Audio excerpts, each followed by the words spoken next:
This is Limitless Spirit, a practical, inspirational, and thought-provoking weekly podcast about the impact of faith and Christian identity in today's world.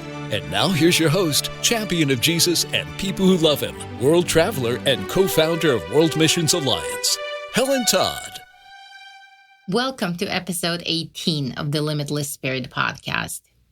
In the previous episode, we started the conversation with Dr. Jen Thomas on the subject of depression during the COVID-19 pandemic. One of the aspects of this conversation was the discussion why Christians and especially Christian leaders have a difficult time confronting their depression, and the fact that sometimes faith alone is not enough to win this battle.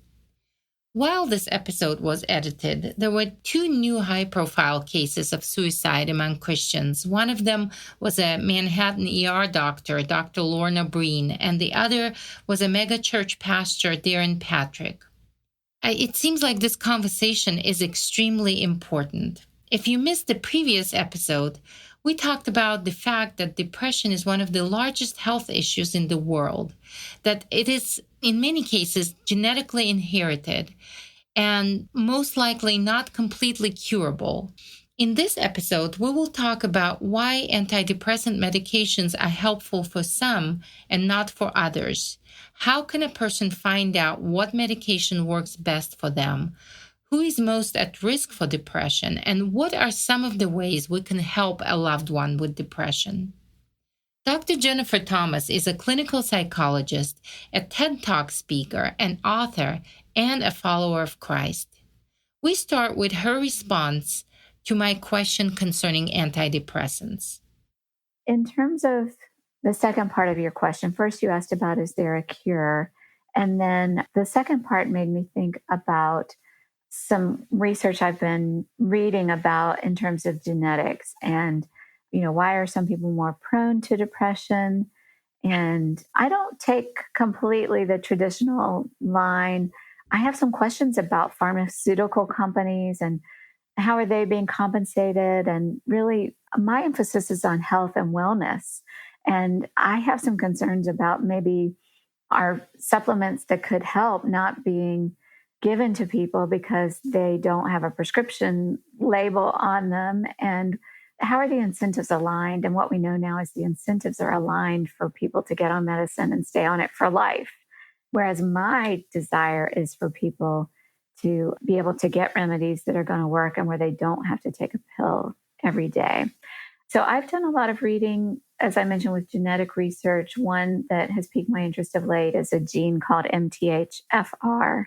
And it seems to be more common in people who have a lot of mental health issues, as well as the substance abuse that you mentioned at the top of the program. And so I'm looking at that, and I'm hoping as we go forward with a better understanding of our genetics that we'll be able to tailor treatments to compensate for these genetics that people may have that explain why they're more apt to be depressed.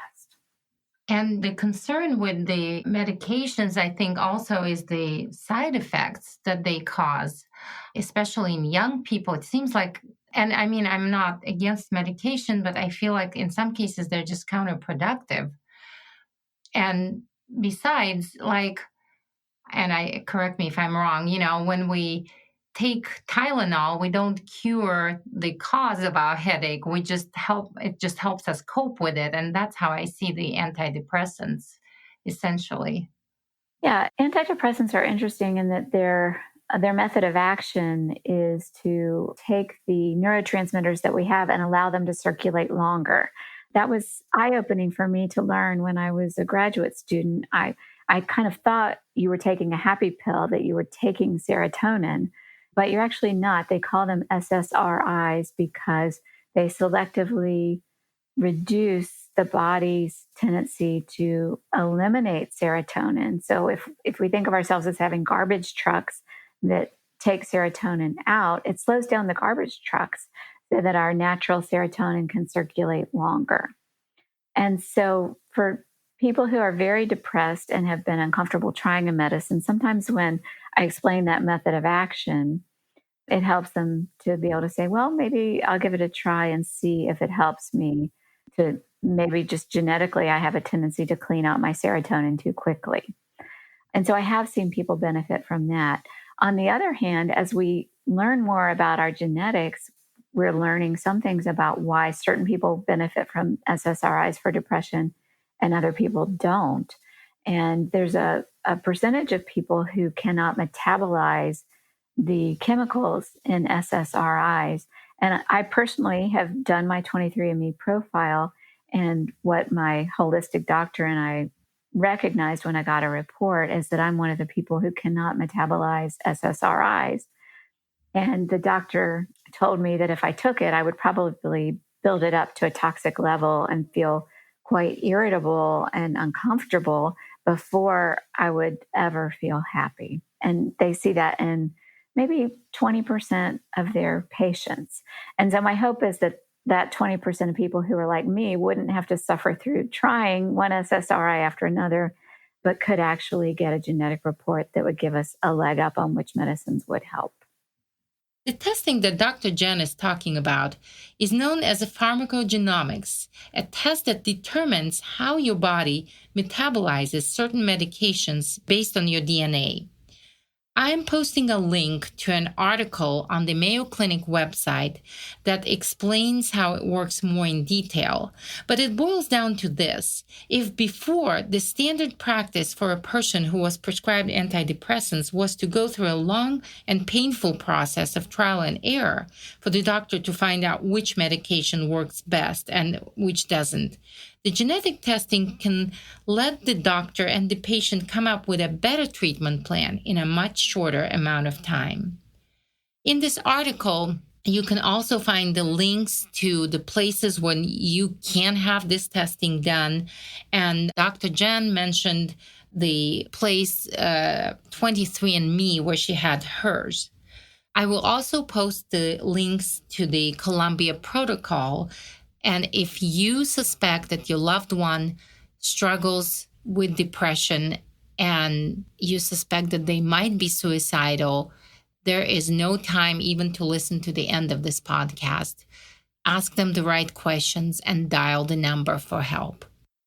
This is very interesting. Thank you for this. Yeah, it seems like hopefully that they continue in that research. There might be a light at the end of the tunnel. Now, according to the statistics, the people that are at highest risk for the major depressive disorder are teenagers, ages 15 to maybe in their early 20s, and specifically females. Why do you think that is? Well, it's sort of a $1,000,000 question.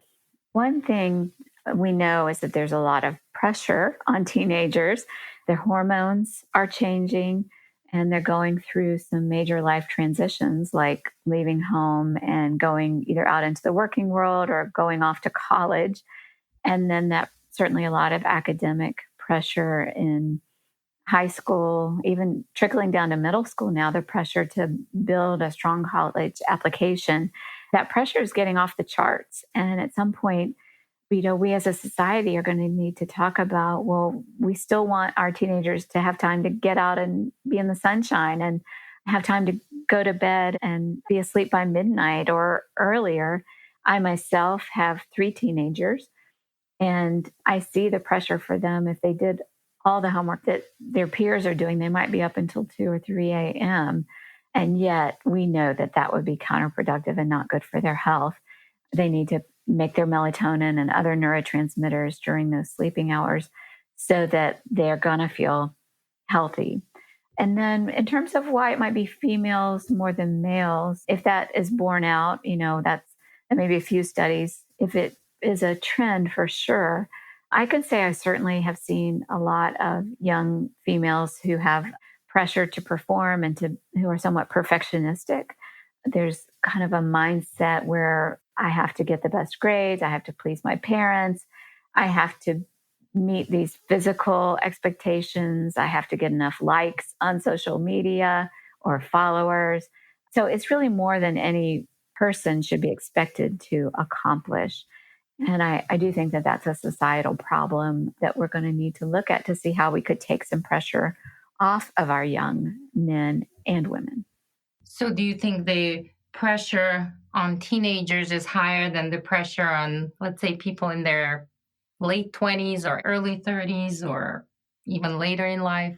Well, my dissertation research was on couples, and I do think that there's a protective effect when you settle down with someone that you can help encourage each other and you often pool your resources.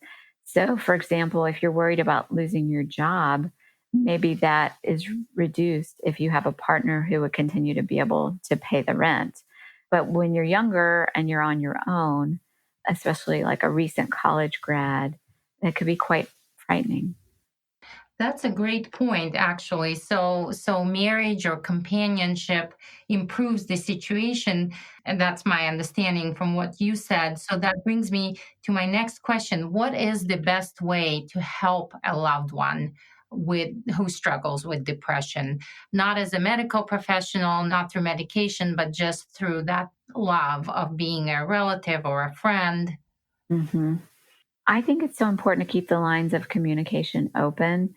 And I would encourage people not to be afraid to talk about it. But if you have someone close to you who has had a prior suicide attempt or who is talking about feelings of hopelessness, to say, hey, this is really important. Let's put aside what we're doing or turn off this show and let's really get real about this. And Columbia University has created a resource to help people. It's called the Columbia Protocol, and it has 6 questions that you can ask people if you're worried about whether they're suicidal or not. And it's actually like a printable card that you can print out and carry around. And then at the bottom of the card, it has the phone number for the National Suicide Prevention Hotline. And I want to give that number here as well. It's 800-273-TALK. And their website is suicidepreventionlifeline.org. We will post these resources in our show notes for our listeners to be able to have access to that. What would be the signs to watch? Sometimes people are not forthcoming, with their struggle. And so what would you say are the signs to watch out for in a loved one to recognize that they're potentially struggling with depression? Yeah, so some warning signs would be if you know that they've experienced something that very upsetting or could feel like the end of the world for them, then it's important to ask some questions, real questions about how are you doing? Do you need some more support? Do you need a counselor? And just trying to come alongside them regularly. If you're able to ideally maybe see them daily or go for a walk daily with your social distancing in place if you don't live with them, but 6 feet or more apart, we're still encouraged to exercise or call them on the phone, text them, do a Zoom call with them so you get eyes on them and you can see. For someone who's very hopeless, they may have really flat emotions. So you won't see the smiles that you might have normally with them. So you're looking for a change in mood and then also just a change in their tone of voice. They might get very, we call it flat, but they might seem kind of like emotionally they're dead. And that's a sign that they need help. And then I would listen to them and watch them. So listen for words that sound hopeless, like, well, nothing matters, or a sense of the future being very short, like, well, I'm not going to be around then, or that doesn't matter. I don't need to make future plans. And then watching what they do, watch to see if they are taking steps towards their future and are maintaining their job if they have a job, and beware of warning signs, like if they were giving away their most valuable possessions.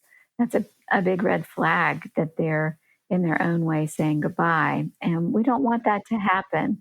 What we say about suicide is that it's a permanent solution and a bad one for problems that really are temporary. And so for the person who may be thinking about giving away their possessions or having thoughts about ending their life, what I want to say is hang in there and get some help, because if you can sort of tie a knot in the rope and hang on, what you'll find is that there are better days down the road. And with the shutdown, there is a lot of hope, and we're going to get through this by working together and coming together in community.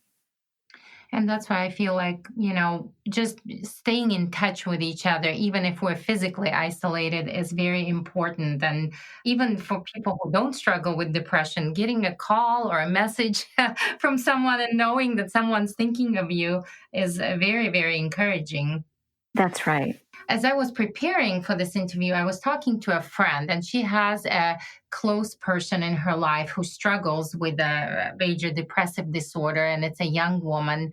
And because of that condition, she struggles with her life, and being able to pay her bills. And so her mother constantly helps her and bails her out of these financial difficulties. And so my friend said, the mother of this young woman struggles with the question, is she enabling her by constantly helping her?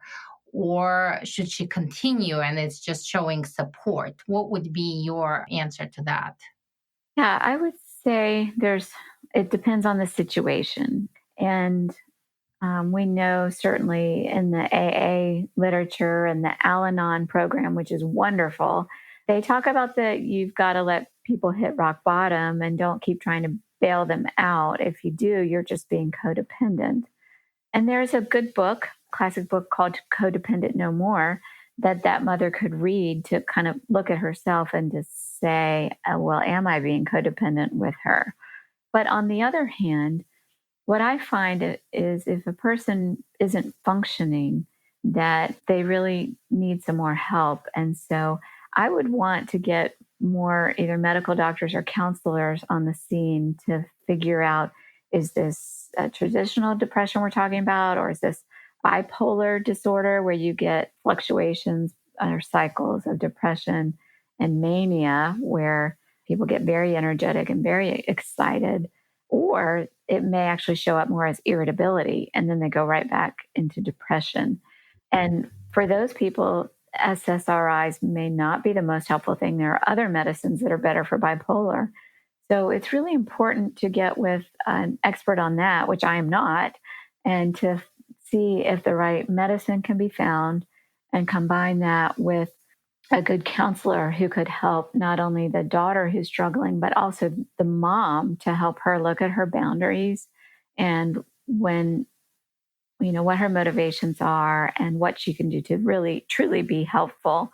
And then also the spiritual piece of the puzzle is very important. If the daughter is interested in spiritual matters, to help her have a community of support that encourages her in her faith. So, to sum it up, you think that the person who struggles with depression, and it's an ongoing thing, they should be properly diagnosed first and foremost to be sure that it is a depression and not maybe something else that requires a different treatment. And then, of course, have the support of their loved ones, and then the counseling and possibly even medication to some extent. Exactly right.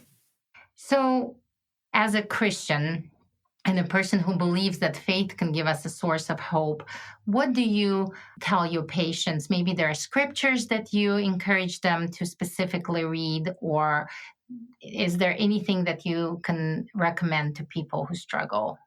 Yeah. So my co-author, Gary Chapman, and I have written When Sorry Isn't Enough. And we actually are encouraging people during this shutdown to consider doing some scripture memory as a couple, if you're in a partnership but don't have kids, or as a family if you have kids still nearby. And one of the verses that I would recommend for that is Jeremiah 29:11.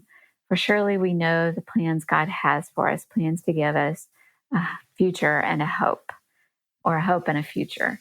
And I think that's so important during this time, where the word picture I use for the shutdown is that if we were on a record player with some great tracks coming up, some wonderful spring events we were looking forward to, and maybe some travel, the needle has been lifted from the record player of our lives. And those dates are spinning on past us without us being able to engage in those events.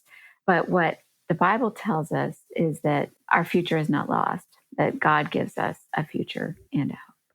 Amen. Thank you so much for this interview. And I hope that it will help some of our listeners, some of them who are maybe struggling with depression, or the people who have loved ones that they would like to help. Yes, may it be so. And thank you for having me on the show to talk about this critical topic. While it is extremely important to have your condition properly diagnosed and treated, I believe that a genuine concern from a person that cares about you can be extremely helpful for a person struggling with depression, and maybe in some cases even save lives.